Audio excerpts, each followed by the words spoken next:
I didn't know we'd be this far along, but I knew we would be successful, but not like this. So, I mean, don't judge a book by its cover, number one. For sure. And number two, all that did was fuel me. There's some people, and I would tell anybody listening, there's some people in your life that will do things to discourage you, whether it's a total stranger that just is making a judgment based on the way you look, or it couldn't even be someone as close as your parents, who love you and want the best for you, but they tell you not to do something because they think they're protecting you from it. But if you have a goal and a dream, let that be fuel for you to just go out and prove them wrong.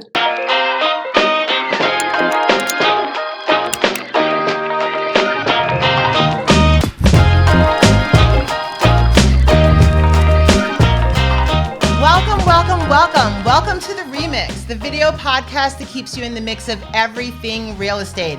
I'm Noelle Freisen. And I'm Eric Anderson, and we're so excited to have special guests with us today. And we're going to ask them lots of questions, and Noelle's going to tell you who they are. We have Glenn and Amber Schworm. They started out as a newly married couple way in debt. And now they flip over 100 houses a year and have made some crazy number in revenue. Well, I think, Omar, you've only flipped like 10 houses a year. So maybe even you'll learn something from these people. I hope so. So, of course, we have our power panel. We have Omar, we have Nima, we have Adam. But you guys know them, and we want to hop right into talking to Glenn and Amber. Hey, Glenn and Amber, how are ya? Welcome to the show today. Thanks for having us. Yeah, thanks, guys. We're excited. So can you tell us a little bit about how you started out? I know you were $80,000 in debt with 4 small children. So go through the whole thing because it's inspirational, really. How far back you want to go? So I was born. So we don't go back that far. So we were. I'll get it for you. We were 2007 or so. We were both going through divorces from our spouses, and we were actually friends prior. And she was living in where were you? Texas? I moved from Texas to Florida, yeah. Yeah. So we ended up deciding to get into the real estate game, and I always wanted to buy and hold. That was always my thing. And then Amber said, "No, I want to flip houses." Well, when you're $80,000 in credit card debt, we were like, "Well, listen, if we're going to do this, we have to find ways to make large chunks of cash legally, right? We have to find a way to do that and not sell crack on the corner." So I said, "Okay, how can we do this?" And we went to a seminar. The funny part is, the seminar we went to, there was 8 people in the room, and the guy said, and it was date night, so Amber's all decked out, and there was 8 people, including us. And the guy said, to be successful, you'll have to go in homes that she'll never go in. Pointed at me. And I thought, buddy, you have no idea. We hadn't flipped the house yet. I said, buddy, you have no idea. Because I knew, I didn't know we'd be this far along, but I knew we would be successful, but not like this. So, I mean, don't judge a book by its cover, number one. For sure. And number two, all that did was fuel me. There's some people, and I would tell anybody listening, there's some people in your life that will do things to discourage you, whether it's a total stranger that just is making a judgment based on the way you look, or it could even be someone as close as your parents, who love you and want the best for you, but they tell you not to do something because they think they're protecting you from it. But if you have a goal and a dream, let that be fuel for you to just go out and prove them wrong. So did anyone close to you tell you not to go forward and do this? Oh, sure. We had, remember, so let's go back in history. It's 2007. We bought our first house. So we went to a seminar, wherever we ended up getting started. So we bought our first house in 07. In 08, we're trying to sell it, and the market is collapsing all around us. Like the sky is falling. Like, oh yeah, you remember that? Run from real estate. Anybody who was in that time remembers, and everybody that we knew was like, "Boy, real estate. You shouldn't do real estate. You shouldn't do real estate." And I tend to be. I believe that the masses have a silent M. I don't believe they think smart, right? So as a group, as a whole, as human beings, we don't think well in a group. So I tend to always go against the grain. And so we went all in, and we pushed all in. We did our first house we bought in 07, sold in 2008. Then the market fell out from underneath us, and we did 3 more that year. Yeah. We did 3 more that year. 1 the first year, 3 the second year. Did all the work ourselves. And I'm not a contractor. I can't even read a tape measure, right? I'm a complete moron when it comes to that stuff. For reals, y'all, he can't read a tape measure. I cannot. There's a lot of dashes. It's very confusing to me. So I it's, yeah, well, as one of us can. So we did all the work ourselves, and then the next year I think we did 7, then 9, then 20, and now this year we're not actively involved anymore. Our company, we actually live in Florida. We we were fortunate enough to be able to move down to the beach here in Florida. And our business is still in upstate New York. yeah, we're in upstate New York, and we'll still do over 100 deals a year. I think this year we'll actually eclipse 1,000 deals we've done. That's amazing. Like Are you focusing on that specific upstate New York market, or have you branched out to other parts of the country?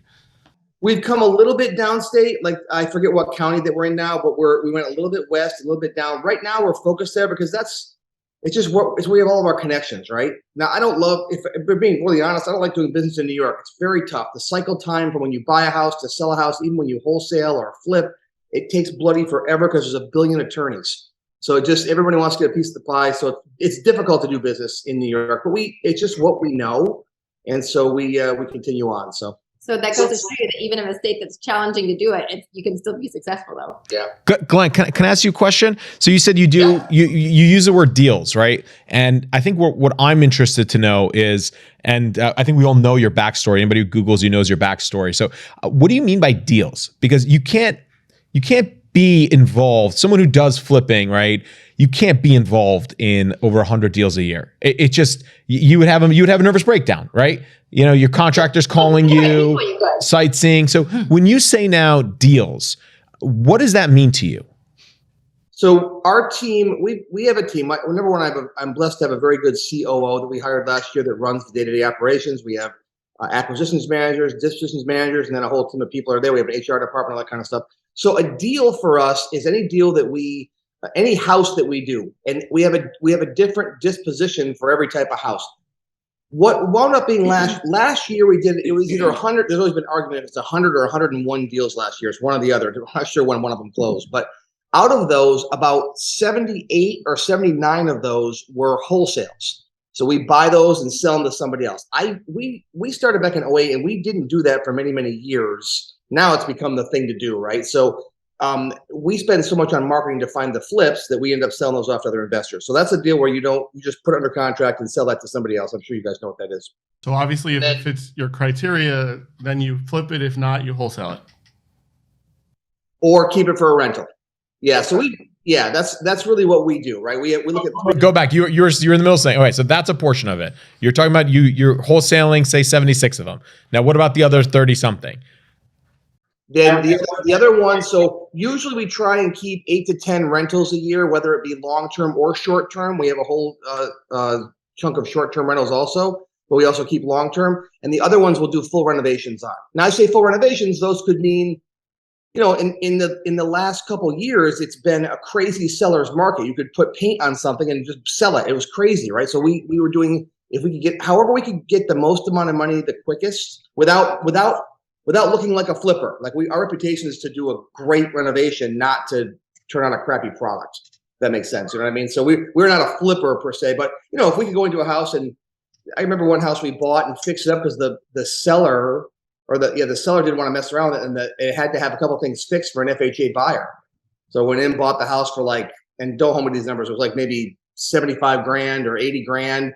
And then it needed to have a hot water heater and a railing put on out back. And the family didn't want to mess around with it. So we bought it from them, sold it for like 130. You know what I mean? So there's a lot of, that's a deal. That's one deal to us. So interesting. So about 76, about 3/4 of your flow is wholesale, which really gives you guys some room to breathe then, because it's just numbers and metrics, right? You don't have to be active participants in it. You know your buy, you know your sell, and you're just on a spread. So those, then you keep, you said 10, so you keep about 10% for long-term holdings. What is your minimum required cap rate for you guys on buying something to hold? So I don't worry about cap rates as much because we really work in the single family. Like that's really what we do. People have said, do you guys have a lot of multifamily? We don't. We have a handful of 2 families. We have mostly single families.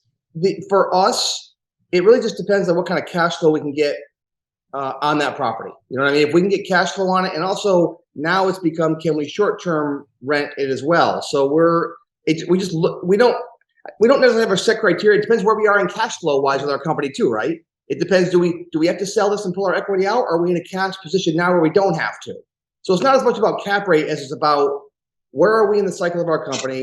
What's the best exit strategy for that property, depending on where we are as a company? And now it's going to be, now we kind of have to buy it from our company, which is screwy, but we have to sort of buy it from our flipping company. So now it's like, wait a minute. So there's some things to figure out there as well. How many deals did it take you to actually get out of that credit card debt that you had to deal with? I think it was, that was the first year.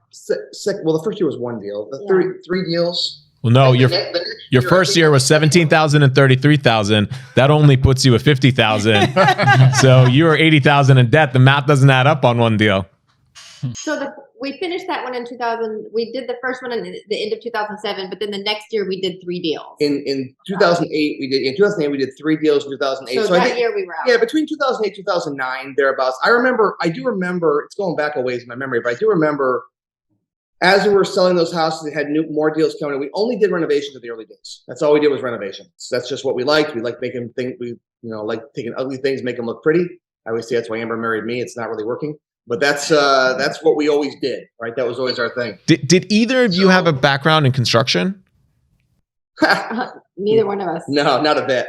Not a bit. I had good friends that knew about it. So I would call them in for suggestions and tips.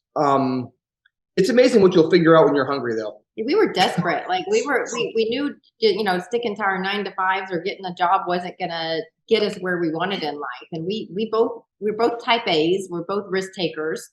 So we just wanted more. And we were desperate enough to figure it out on our own. And back then there wasn't a lot of coaching and training out there either. There was, So one of the questions I was going to ask is, so one of the things that a lot of people ask me is, how do I find, because look, your GC, whoever's doing the actual work on the property can either make or break it, right? If you're doing a flip, how do you find a good GC, or do you use a GC, especially at the beginning, or do you do the work yourself, or do you, kind of handle that yourself? Like, what would you recommend when you're starting off?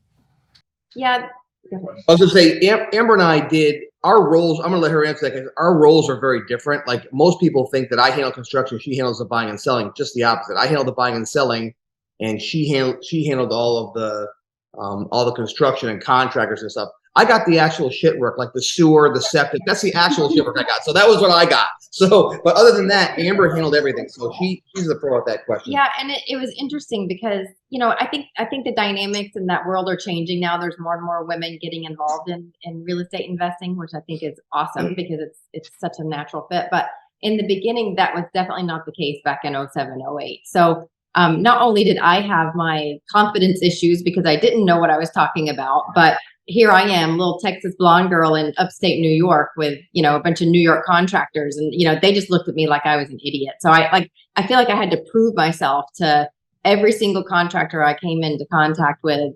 And it was a learning experience. We subbed it out to begin with before we got GCs, and then we moved on to a project manager who now runs all that in New York. But go ahead. But what I would tell people that are listening, whether you're male or female, is the knowledge that you need comes very quickly. It's not like it takes years to figure that stuff out. And in the beginning, where I may have blamed the contractors for some things, it was really looking back, it was really my lack of confidence. And once I got that confidence, I have zero problem talking to contractors now. And you really have to hold them to the fire though, because they will walk on you if you let them. They're the hardest part of the job. That's the hardest part of the business. They will. And they would go to him and say, I need to check that. I was way harder on the contractors than he ever was. So you have to not let them take advantage of you, and you have to set the tone up front. I would go in with my full scope of work prepared. I would go in with my payment schedule. Here's what you get paid. I had 6 different phases broken out of the job. We still do business that way. So my motto was, I love to pay my contractors, but I'll pay you when you get the job done. I don't want to hear your sob story about, this, that, or the other. And I've heard them all. They're going to have a sob story. I will pay They always do. This phase is done. So did you have to be structured. Sure. Did you go? So we always recommend that our students go and watch YouTube and learn how to do projects. So if you want to know how it is to renovate a kitchen, go watch YouTube and see a bunch of people renovating kitchens just to give you perspective on what to expect. Did you do anything like that to help build your confidence? I don't think we didn't have that. They didn't have that yeah. back then, yeah. So now I'm an old fart, right? So I mean, this is 08, 09, and we were kind of original being on YouTube back then. Not original, not by a long shot, but we were doing a lot of stuff to market our properties back then. We didn't have the luxury of that. We learned on the fly. And again, I had a best friend who was a contractor. My ex-in-laws were contractors, so I was sort of around it. And I knew enough to be dangerous, right? I knew enough to hook up a sink. I knew how to do some electrical work. My first company when I was 19 years old was an alarm company, so I knew how to navigate through house a little bit. But after the first 3, we didn't do any work. Correct. Yeah. After the first 3, we decided to sub that stuff out. We said, let's hire a GC and let's let them run the project. Now the GC would mostly handle all the inside stuff. Then we'd hire a separate person for the outside, like the roof siding, septic. like those. And you guys asked before about, where, I bet plus somebody said, where do you find them? Maybe I don't, but we actually went to Home Depot and early in the morning and started to find people there. That's kind of how we did it. Again, hardest part of the job, in my opinion, and the place where you lose the most money is contractors. But I had an interview outline that they would have to check off all my boxes before I would even consider hiring them. And, we have to get along. We have a lot of people who watch us and a lot of students that are either husband-wife teams, mother-daughter teams, father-son teams, father-daughter teams, whatever you want it, but they're partnered. How did you guys decipher your roles or who was going to do what? And how has that gone? I know I would kill my fiance if we were working together. Literally. We've actually never had one fight. So it's just I love that. That's awesome. You need to write a book just about not fighting. Right. Yeah. How did you decipher those roles? Drag out, baby. We've had some Mike Tyson caliber fights. Don't worry about that. So that is an awesome question. And that's actually one of the things I tell any of my students that we work with is if you are working together in partnership with mother, daughter, husband, wife, whatever, is define your roles. Because I'm responsible for ABC, you're responsible for XYZ. Now, that doesn't mean you don't support each other within those roles. For example, since we did kind of have opposite roles in the beginning, when we would go in a house, it never failed. The contractor would look at Glenn. Well, what do you want to do about this? And he would always say, I don't know. You need to talk to her. So he would always elevate me in my position and never just take over that, alpha role. Although we battled heavy in the first few years. I mean, people say, how do you guys work together? I'm like, well, it's amazing what $25,000 in 4 years of therapy can do for you. And lots of wine. And lots of alcohol. Booze is always a good answer too. So we managed to get our way through that, but it got better for us, like Amber said, once we defined roles and said, you do this and I do this, and shut up. Just you can support me or question me, but don't question me too much on this. There were times because even though we were both type A or are type A personalities, Glenn's stronger than I am. So there were times where he would try to get in my lane and I would just say, back off. You need to get out of my lane. Stop trying to steamroll. You didn't use that nice of language. Well, maybe not.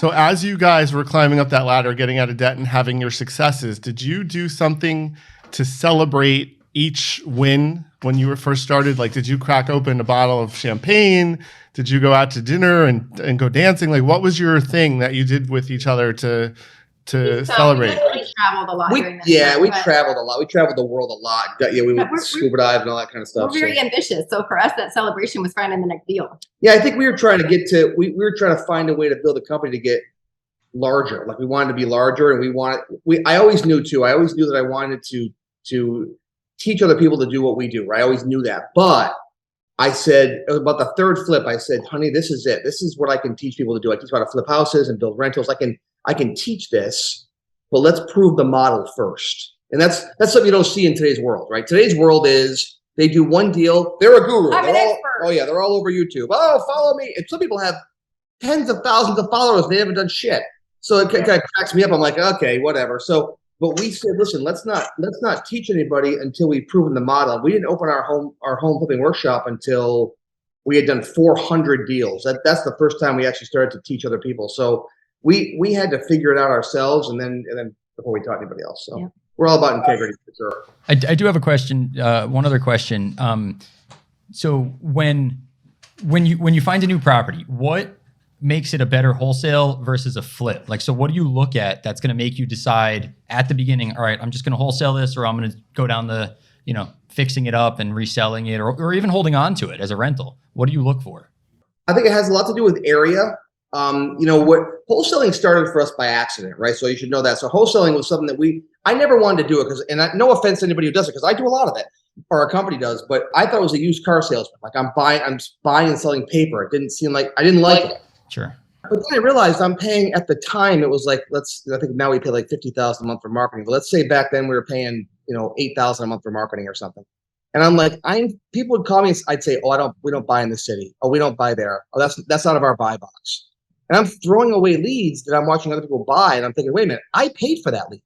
So that kind of, one day we bought a house and a neighbor said, hey, I want to buy the house from you. I'm like, we just closed. She goes, I know. I wish I had bought it. I want to buy it from you. We ended up making $15,000. She just bought it from us. And I'm like, well, that was interesting. That got my brain. This is back in probably, I don't know, early on, 2012, 13. So we're like, well, that's interesting. So we started doing, maybe we do 80 grand a year. Then we did a few $100,000 a year. Then one year we got serious about it, did about 400 grand a year. And now we do well over $1 million plus a year in wholesale spreads. And so when we look at a house, it really comes down to what's a better play for us. Again, it's where we are in the company, right? If we can make 50 grand on a wholesale, we'll take that all day long. Wow. If we could say, listen, because the funny part is sometimes you make as much as a wholesale as you would if you just held on to it and did a full flip. The one that you mentioned earlier, where we just did those two things to it. Yeah. We made more just wholesaling that than we would have ever. Yeah. If I put 50 grand into it to renovate, I would have sold it, made 50 grand. Instead, we made 50 grand for just selling it. So I think it just depends. Every deal's Unique. Yeah, and really for us, we try and pick the best of the best renovations. We got to the point where we don't just do anything. We try and do the best of the best. Whatever, if we can make at least 50 grand on a reno, that's what we're shooting for. Can I just ask you one quick question? Because I'm not, I don't do a lot when it comes to wholesaling. And, what happens if you get your hands on a property, you get a contract written, and for some reason you're not able to, reassign that contract or sell that property? Have you had that happen? What happens in that case? Sure. Yeah, there are times that you just can't get rid of a property, or there's a lot of things that happen. One is you sell it, and the title is so loaded with garbage, you can't, the money doesn't make sense anymore. So we have an exit clause in our contract, and we're very upfront. So when we started teaching this and we started doing it, one time a wholesaler took me through a house and he said, hey, I'm going to tell him that you're a contractor. And I said, no, you're not. I said, I'm on TV, for God's sake. We run ads. I'm not going to tell them I'm somebody else. I said, I'm not, just tell them I'm your partner. I'm here to look at the house. So we're very upfront. Like our team says, look, we come in and say, this is not a house. We're going to put this house under contract for XYZ dollars. We may buy it ourselves, which we may sell it to one of our partners. We may sell it to one of our students, or we might turn it into a rental. Once we get it in-house, we'll determine what we're going to do. And if for some reason it doesn't fit for anything, we'll let you know. And that's, we're very upfront with people. So on the occasion, maybe 8 to 10% of the contracts won't get sold for one reason or the other. And so we just let them know we're unable to help you with that deal. But there are people that do that really shady and just and we're not. So from the buyer pool that you have for your wholesale deals, who do you say is a typical buyer? Are these people who flip the house? Are you hoteling versus wholesaling the majority of your deals? All different. Again, there's so many. Where we are in upstate New York, we can list those on the MLS. Like we have a contract to list on the MLS. So that's really how we don't really just work with a buyer's list per se.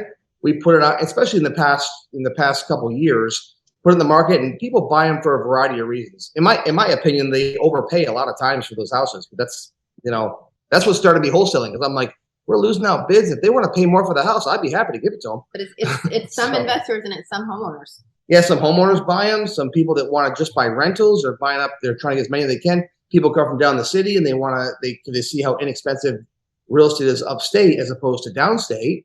So they want to, they sell a house down there for $800,000. They can buy 4 houses up in New York or upstate New York. So that's interesting. You're saying that once you get a property under contract, you're able to put it on the MLS while you still have it under contract and wholesale it. Correct. We're the owners by contract. Okay. I don't think we can do that here. Yeah, I don't think in New Jersey, there's a lot of red tape around doing that in New Jersey, but there are ways to do it. Everything has to be fully disclosed and detailed though, but it's not as common. So every area is definitely different around the country for sure. Every area is different, and we've been fortunate enough to be able to do that. But now we have a huge buyers list. But yeah, you're right. As far as wholesaling too, I now it's gotten so popular. Frankly, I don't know if it's going to be around a whole lot longer in in the form that it is now. You know, I mean, it's when there's a signing and I don't know how granular you want to get, but there's a signing and there's wholesaling. They're really different things. A signing is when you just literally, I assign the contract to you and I get my rip, if you will. I get the difference of those two things. Then there's wholesaling, and wholesaling is really when you do a double close. That's the real definition. You mean buy cash and then resell it? Yeah, but I use the end buyer's cash to do it. So it's transactional cash from the end buyer. So it's still not any of their own money. So you're able to do that, I'm guessing, just in upstate New York, right? Because that's in New Jersey, and Nima, you comment on this. From what I know, in New Jersey, that's not even allowed. So it's allowed. Most title companies post 08 don't do it anymore, right? Okay. So the system you guys are talking about is the old school 07 system where, you use Peter's money to sell Paul's property. And it worked. It worked phenomenally back then, but it's not per se legal. It just, title companies are so concerned about it, and with all the fraud that happened pre 07, that they just won't do it. So you may find a couple that are willing to do it, but New Jersey specifically is a first to record state. So if somewhere in between the transfer of two separate properties, you have to wait for one deed to record before you can file the other, you have that issue. Now, unless what they're talking about, right, is just wholesaling by assignment, they're going to get their fee, which is the spread at closing, and they never transfer title to their own name. If I would guess, and I think that maybe this is where the clarification's not there, you guys didn't ask the right questions, is Glenn and his wife are doing this the latter, because why would they want to pay all the closing costs on a full transaction and then eat those losses just to sell it again? So is my presumption correct that when you're wholesaling, you're not actually closing twice, you already have the product with a very small minor deposit to have consideration, you have your end buyer lined up, and he's the one who's got to post essentially all the relevant money necessary to close the transaction, and you get a one line item on your disbursement, and you just get paid your VIG. Correct. And we would define that as an assignment, right? We're assigning the contract. In our world, when we say wholesale, now we do some double closes. Primarily, if the spread starts to get over $20,000, we don't want to have that disclosed at the closing table, because people are always happy with their deal until they realize you're making a lot of money. I was just about to say that the spread has to be minimum in order for that to be a play. You guys started pre the crash of 2008. And then when did you start? Just before it. Just before it. What did you do to get through that crash? And now you're wholesaling. When did you start that? Are you going to continue to do that through this recession? I think we just didn't give up. Like we just kept going. I think we didn't care what everybody was saying. We took it one house at a time, and we just kept growing it and growing it and growing it. I mean, people keep saying, "Oh my gosh, you guys were brilliant. You knew when to take advantage." I'm like, nope. I was just desperate and needed money. I didn't know any different. I just kept pushing, and we just kept pushing even when it was hard. We had goals. We just kept going to reach our goals. I think when when you go all in, you got to burn your bridge. We had no other income. We had multiple houses to take care of. I had kids. We just had to make it work. I just didn't, we've been knocked down a ton of times. I mean, more times I failed more than I succeeded in most times. If you want to look at how many times I failed, you know what I mean? But we failed and failed and failed. We just kept pushing forward though. That's how we pushed through. And we started wholesaling about maybe 4 years into but again, it was a very small part of what we did. It was only like, okay, I don't want that house, so I'll sell it for somebody else. And we turned it into something bigger when frankly, when people start overpaying for houses, in my opinion. I'm like, if you want to overpay, I'm finding them cheaper. I'd be happy to sell them to you. So, because I'm not going to lose a bid, and I'm paying for the lead. So that's when we start wholesaling. And we're going to keep doing that. We're going to keep doing that business. We'll see what happens with it. At our peak, I think we flipped 48 houses in a year. Full renovations. Yeah. And like maybe 20 wholesales. We used to be flip flop. It was primarily renovations and then wholesales. Now it's wholesales, and we cherry pick the renovation. So we're going to keep that business model going forward, and keep doing what we're doing with that. And because it's a good way to find more rentals and build up your long term success too. Can I ask you some just like factual questions, right? So let's go back to 07. This is what interests me, right? I love the story, right? But the story is the story. I want to know I want to know the ingredients. So back in 07, you're $80K in debt, right? How did you fund your first acquisition? Was it just a straight wholesale? So you had a very minimal amount out of pocket? No. Now, when all the money went away, is that what you're saying? Well, you're in 07 now. You're $80K in debt. So I'm assuming you have no money, or you'd pay your 25% interest credit cards first. So how did you buy that first property? the very first property was 07. We had just a regular loan, like FHA loan, 3%. No doc. It was a no doc loan. It was a no doc loan, and then we used credit cards for the refinance. Now let's move ahead a year for the rehab. So sorry, before you jump ahead, right? Because this is like the spark, right? So you use credit cards. So the $80K you were in debt was including this. Was this debt from the purchases, or was it before you got into real estate? No, that was going through divorce. It honestly was my debt. It wasn't Amber's debt. So one of you had to have credit, right? So one of you had to have a credit line to be able to do this, because $80K in credit card debt, no one's really lending you money. Then they went to Amber. Amber swooped in and put down her credit cards, right? She had credit cards, and I had home equity in one of my homes. So Amber, at that point in time, roughly, what was your credit score, and how much credit did you have? What was your buying power on your credit cards and just in general? Oh, this is going way back. I've always had really good credit. It was always in the probably mid to high 700s at the time. I wouldn't say it was like ridiculous amounts of credit though. I had maybe like 3 credit cards. Maybe 20 or 30 total. So, all right, Yeah. and here's the key question. How did you get money from your credit card to put down on a house? Did you take a cash advance on the card? How did you get that money? Because you can't walk into there's no Home Depot for houses. And you're like, all right, I'll put this one on my Amex. So where'd you get your 3% down payment? Well, no, it wasn't 3%. It was bank statement. So it's probably 20%. No, sorry, you were saying. So the credit cards that we used going in, we used for materials. And I think we did one cash advance, or how they send those checks in the mail. I think we used one of those checks one time. And then I had a home equity with about 20 grand on it. So we were able to, anything that we couldn't use a credit card for, we used home equity for. So that's how we got through the first one. Okay. Right? And did you take those profits? You made $17,000 on your first deal, right? Correct. Okay. Did you take that $17,000 and roll it into another deal, or did you think, all right, let me start paying down some of that credit card debt? At that point, what was your financial management plan? Keep rolling? You're going back way in history, but that at the time we had to survive. So we had double mortgage payments, we had kids, that was more money in the bank to keep surviving. So let me take you to the next deal that I think you'll appreciate where we started to take off. The next 2 houses we had under contract, and whatever that was, we had two houses under contract, and literally I was good friends with the broker, and I called and said, I got to close these loans. He said, the money's gone. I said, no, this is me, man. We can do this. He said, no, it's gone. I said, no. Hoping we could get another no doc loan. Yeah. And he's like, dude, they're gone. I can't even get the money. So we were screwed. We had 2 houses under contract. They were good renovations. They both had over 50 grand in profit, and we had to get a private lender. And that's how we started. We now have about a $5 million private lender base, but it started with one person. It was Amber's friend, the girlfriend that I worked out with, and she had over $100,000 equity in her house. But she didn't know it though. Right. I think it's important we tell that story. She didn't know. She's like, oh, I'd love to help you guys. I said, boy, we need somebody with some money. We're kind of screwed. And she said, I wish I could help you guys. And I said, you got a really nice house. I knew they did a lot of do it yourself stuff on her house. They were always working on their house. I said, do you by chance have a home equity line credit? She goes, I think so. So what do you have on it? She said, I think 100 grand. I said, what if we use that? She goes, what do you mean? I go, if I paid your minimum payment. And at the time I paid her 4 points, because this is what the money was back then. I paid 4 points and 14%. I just needed money. So I paid her 4 points and 14% on that money. And her interest was 3 or 4%. Right. That she was paying on the. So she's netting 10% on the spread that she's loaning us money that's not even her money. And that's what started it.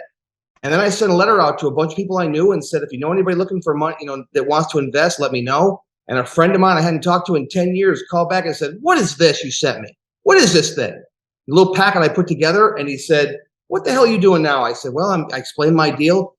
Over the course of the next 2 months, he funded 3 more deals for about $405,000. That started our private lender base. Now our private lender base, how we fund our deals is we have our private lenders will lend us money on the whole thing. The purchase price, the renovation, the whole works. Just for everybody listening, that's your LTV. So you have 100 LTV. They give you 100% of your loan to value. Sometimes more. Yeah, sometimes they say, take an extra 10. I'm like, okay, fine. Do you personally guarantee these deals? These loans? No. They have a first lien position on the property. So for everybody listening, guys, that's called a non-recourse loan, right? So if you want to Google it, they're in a position now where when your business or you as an individual are not credible enough, but have enough credit with your lender, you can take a position and make it a non-recourse loan. But is it non-recourse, or do they have a first position on the lien? How is it structured with the private lenders? It has a first position. Okay. Yeah, they're always gonna, right? Okay. So with that being said, now you're doing that. You guys are a decade in. I did the numbers. You've got about $57 million of transactions with a little over 600 transactions done. That puts your sweet spot in the $90,000 to $100,000 range for acquisitions. Like that's your median, that's your average. Would that be correct, or is that where you guys kind of target your one family home purchase area? Are you saying for the purchase price? Yeah. Yeah, it used to be less, but yeah, I would say in that range. We're usually in the 70, 80 range. We do have the occasional 150s and 2s. Now the market's changing, right? Now it's more expensive to buy those houses, but that's what I bought a chicken coop. It was $180,000. Yeah, that's for sure. Yeah, they do now. Now you gotta be really careful now crunching numbers. That's for sure, because the market's doing some very interesting things right now. So that's your sweet spot. Did that change, right? Because look, as a lot of people, as they start making more money, then they start looking at bigger projects. Did you guys ever change your business model, or did you say this just works, so we're gonna keep, wash, rinse, repeat? Like there's no reason. What's the saying? If it ain't broke, don't fix it. So we did 2 big projects back in, when was Chess born? Or Cruz born? 2015. So we got a little bit big for our britches, and we took on a big project, and it was a house that we paid $250,000 for. ARV was over $500,000. ARV was 600 because, it was assessed value was 6. We thought we'd sell it for 7, and we thought we were doing this. We made that house look freaking amazing. We put all kinds of stuff. We did a great job with the contractor. Was a jerkwad, but whatever. Long story short, we sold that house and lost $150,000. So that was a little bit of an adjustment phase, right? And then at that same time, we had another property on 57 acres of land. It was a huge Victorian. It had 2 ponds, 4 acres of grass. I mean, it was like 4,000 square feet, whatever. It was contemporary, not Victorian. What did I say? Oh, we had a Victorian too. The contemporary. Right, I'm sorry. Yeah, my wife likes to correct me on a regular basis. I'm surprised they've gone this long. To be honest, it's a lot of houses. It's hard to remember all of them. That house we end up selling. We should have made about $180,000 profit, and we end up making $4,500 on that one. Very anticlimactic. We didn't lose money, but it sure felt like we lost. Yeah. What got you? So just out of curiosity, so you lost 100 and change on the first one. You made 4,500. What was it that got you to that point? Like, how'd you lose 150? Was it like some type of miscalculation on the front end, or did it? Good question. The market, or we bought them both right. I tell you what really happened was that Amber. You probably don't know this about our story, but Amber was our project manager, right? So I'm buying the houses, doing all that, and I'm running the company. And Amber is our project manager. It's all your fault, Amber. It usually is. I can handle it though. I got big shoulders. So Amber gets hospitalized with our little boy. I'm sorry to hear that. Hospitalized for 6 weeks. He's born. He's not expected to make it through his first day of life. He did. After 87 days in the NICU, we got to bring home a healthy baby boy. But during that time, so between my water broke at 22 weeks. So during the time that I was in the hospital and that he was in the hospital, it was about 4.5 months. Yeah. So I walked in the office and said, "We're out." I said, "I'm taking care of my family, and I'm out." I said, "You got to make this company run. You just do what I've taught you, and do your best." And I went to her assistant and said, "Barb, you're up. You're a project manager." She said, "Glenn, I don't know anything about it." I said, "Well, I don't either, and I can't do it right now because Amber's in the hospital. That's my main thing." But the good thing was during that time, our team still kept buying houses. They bought 20 houses. Kept going, and that was great. It was just that one big property. But the truth is that contractor smelled blood. It was the same contractor on both houses. He smelled blood, and he overcharged. And by the time I saw what was happening, my brain was elsewhere, guys. Frankly, my brain was on my family, right? And I saw what was going on, but I thought we'd be okay. And then it sold for 100. Both of them sold for 100,000 less than we expected because it was out of our normal buy box. It was just, the prices were just something that we had there's a very small amount of buyers for a house at that price point in that area. Now I would do that down here in a heartbeat. Oh yeah. If the numbers worked, because we're in the St. Pete area of Florida. So the numbers here, as long as it's funny. I would like that. The buyer's pool down here is much bigger than the buyer's pool in upstate New York. I have a similar investment strategy to you guys where we live in Bergen County, New Jersey, right? It's probably one of the wealthiest counties in the country. I don't buy or do business here. I go out, I go a little bit out to what I call the country, but what a lot of people just call, a little bit west in New Jersey, 45 minutes out. And my purchase prices are always in the 90 to 120, 130 range. My ARV, when I'm looking to get out, should be in the 3s, mid 2s with minimal in. Every single time I've done a deal outside of that box where I pick something up for 300, 400, put 100 into it and expect this wonderful payday, never happens. I always end up regretting it. I always end up, my actual return on my investment is always far less. So I just find it interesting every once in a while. But, it's because, look, at the end of the day, you just keep getting called back in for more. You always think that one's going to be different. This time is different. But no, ultimately, that's why I asked you guys, have you changed your investment strategy? And the answer to that phenomenally is no. If it isn't broken, don't fix it. So how do you plan on changing that strategy? Because candidly speaking, those deals, thanks to very much people like yourselves with your classes, educating people. I'm not a proponent of educating people. I want to be the only person who has information. Thank you, Nima. You're welcome. How do you plan on you literally fighting the competition that you're creating? I mean, every month you're putting out people with the recipe. So at what point does it begin to actually affect your business? So I think we started doing that, way back when we first started doing that. I ran the local RIA group. I ran back in upstate New York before we had our home flipping workshop. And people used to go, "Man, you talk so much, you share too much." I'm like, I just believe in an abundance mentality. I believe they're going to figure it out. If someone wants to figure it out, they're going to figure it anyways. Let's be honest. A lot of people want to do it and won't do it because it's hard.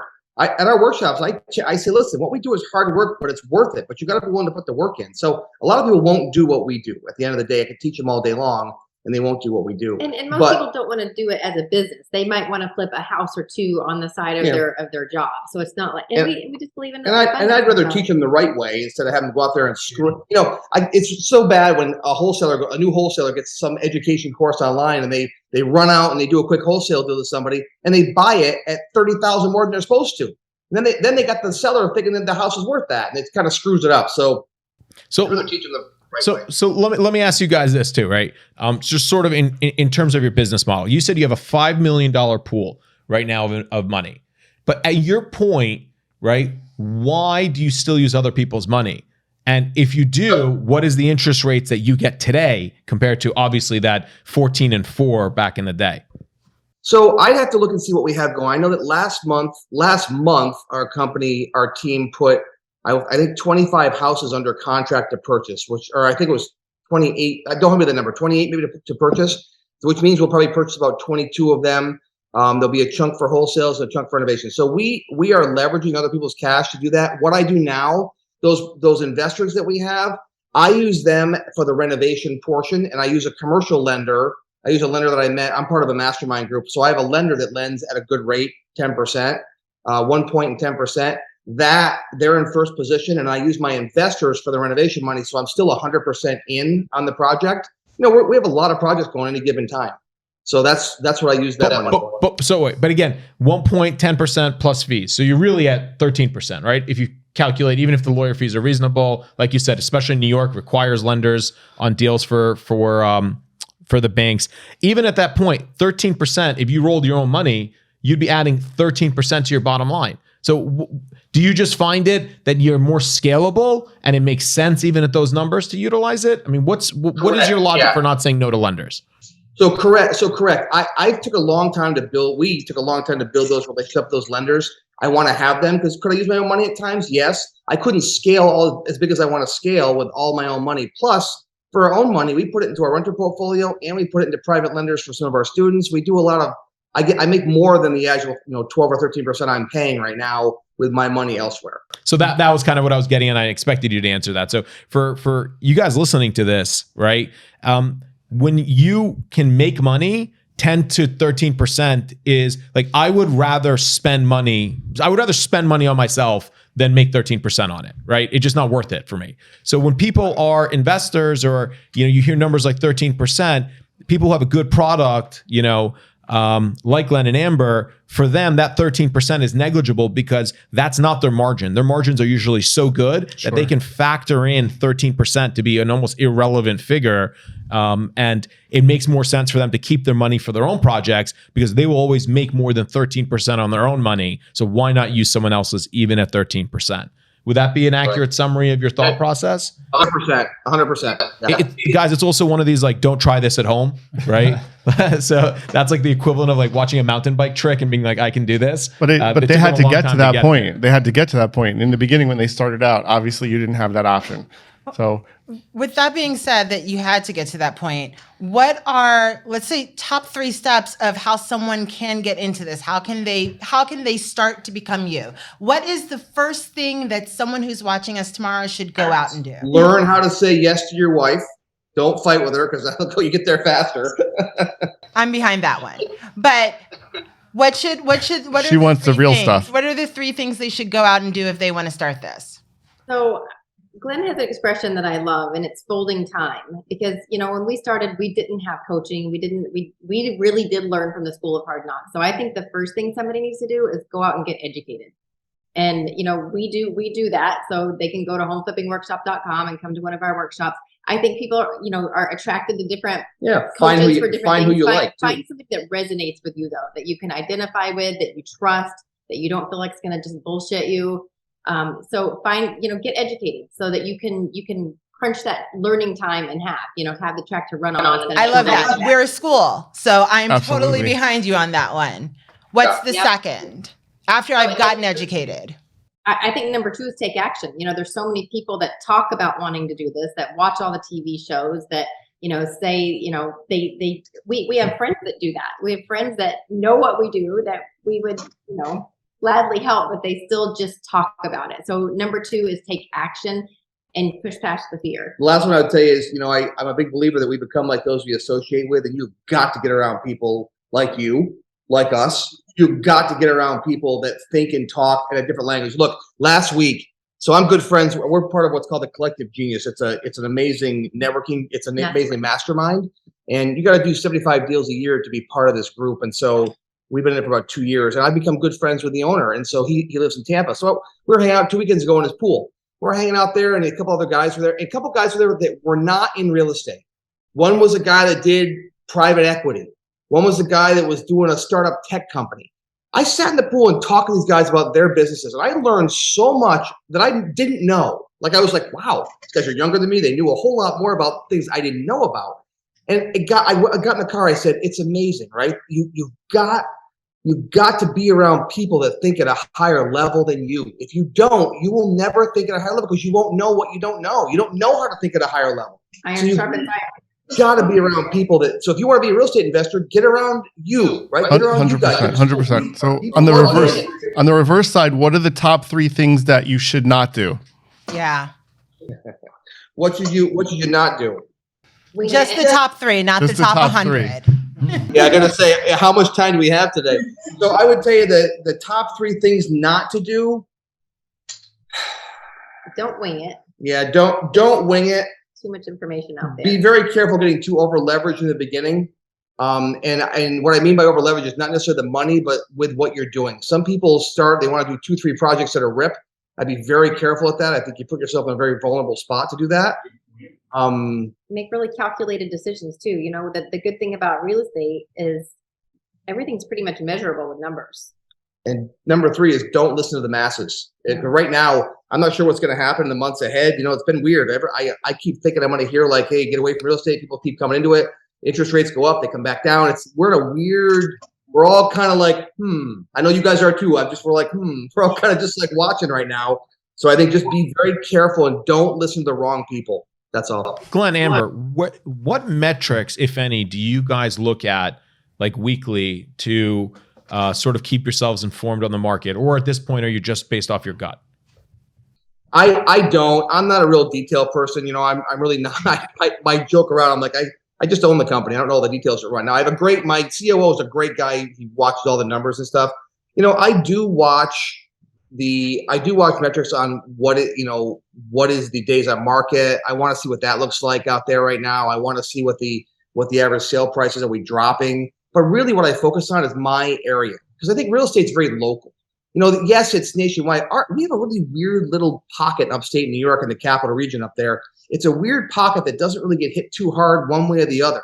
We didn't have a massive appreciation. We had appreciation, but not a massive like Las Vegas did. So I follow my own little area and I see what's happening. That's really what I focus on because that's where my business is right now. So that's what I focus majority on. Do you guys give back to that community for PR? I mean, what do you do in the community that you guys operate in?